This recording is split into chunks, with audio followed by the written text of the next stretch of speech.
Well, hello. Today, I wanted to share two tips, two of my favorite tips to think about before you actually pack up all of your Christmas decor. So it feels so weird to be talking about this. And today is like the first week of December, but I want to catch you early so you can kind of begin thinking about two of my favorite tips. One you can do right now, the other you can start right now. So the first one, listen, I know we all have those bins. I have them as well. They're wonderful. My red and green bins. I usually fill up 4 or 5 bins every year, and that's my Christmas stuff. And so last week, before we decorated, we brought all of the bins up from the basement, and I started going through them and putting stuff out and doing the lights and the ornaments and the stockings, all of that. Wonderful. Now, if you're like me, once you get your house all decorated, uh, you consolidate anything left over, and you might have one bin that still has some stuff in it. And a long time ago, I started forcing myself to kind of think about my future next year self and how I would want to feel when I opened my bins next year. So this is 2022. I've decorated my house, and I got one bin that's 3/4 of the way full of stuff. And this is not stuff that I want to have to deal with next year. I want to go ahead and make some decisions now. That doesn't mean I have to get rid of all of it, but it means now is the time to evaluate this stuff, not next year when I open my bins and start fresh. So this is such a great time to like consolidate everything into one bin, see what you have left over that you're not using. If you're like me, you might have stuff in here that has been in here for 5 years. And so, do I really want to hold on to this and store it for another year just in case? The truth is, I don't use colored C9 bulbs. And so, I'm going to go ahead and put this in my donate pile. I'm going to throw it right over there. I also have some extra stockings.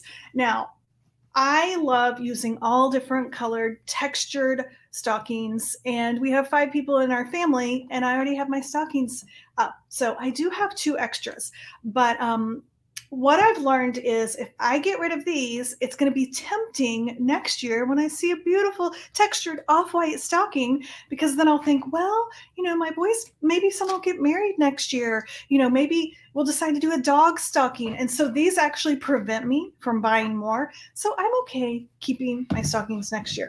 So I have some other things. I used to use these on my tree. I haven't used these for years, and I think this is the year that I'm going to put them out of their misery and actually get rid of them. So I'll just do that with everything in here and evaluate. Again, I give myself total freedom. I don't have to get rid of it all. But if I'm going to decide, again, now is the time, not next year. Otherwise, you're going to do the same thing next year, and then you're never going to actually sit down and face the music of all of this beautiful stuff. Isn't it wonderful? Wouldn't it be great to open your Christmas bins next year and only have your favorite things, only have the things that you actually use and love to use? That is tip number 1. Tip number 2 also has to do with the bins. I started doing this a few years ago, and it is I write a note to my future self. And I just put it on it's just like half sheets of paper clipped together. When I pack up my box or my bins, I just put it in the very top of one of them. And then in between the time, I always keep my old ones too. So this one, it says notes for next year at the top. I wrote it in 2020 and 2021. It's just little notes that I want to tell myself. They're dumb. I'll read some off to you. Get a bigger turkey. 20 pounds is great. We want leftovers. Use Inspired by Charms gingerbread recipe and make some easy things too. I'm not quite sure what that means. Okay, another one. Gavin, that's our youngest son. Gavin will say he doesn't need anything or want anything, but he loves getting fun gifts. Still get something. This is the next one. Still get a something to do gift for the boys. I learned that one year. My kids are older. They're in their 20s, but they're all home for Christmas. And even though they're like mini grown-ups, it's still nice to get like a new chess game they can all play together, or just something dumb that when you're done opening your gifts, they can all kind of do together with their hands. I don't know. It just makes it more fun. So that was my reminder there. Buy it when you see it, even groceries. I remember learning that one the hard way. Again, just weirdo, dumb stuff. But here's my blank sheet I have, and I'm already, of course, when I opened this last week and I see this, first of all, I read it all. So I'm like, okay, I'm going to do all that.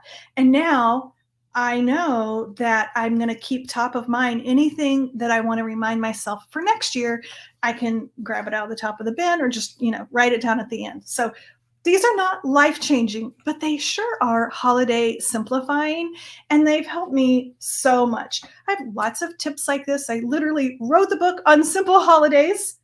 Where is the book? Well, it's somewhere. But we talk about things like this every week in the weekly email.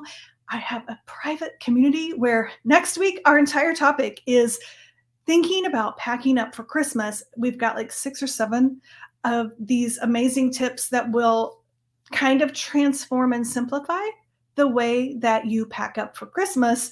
And if you've never kind of thought through that before, it just makes Christmas packing up and even getting it out the next year so much easier. So I would love to have you join us for any of that. But I hope these tips helped you a tiny bit. Merry Christmas.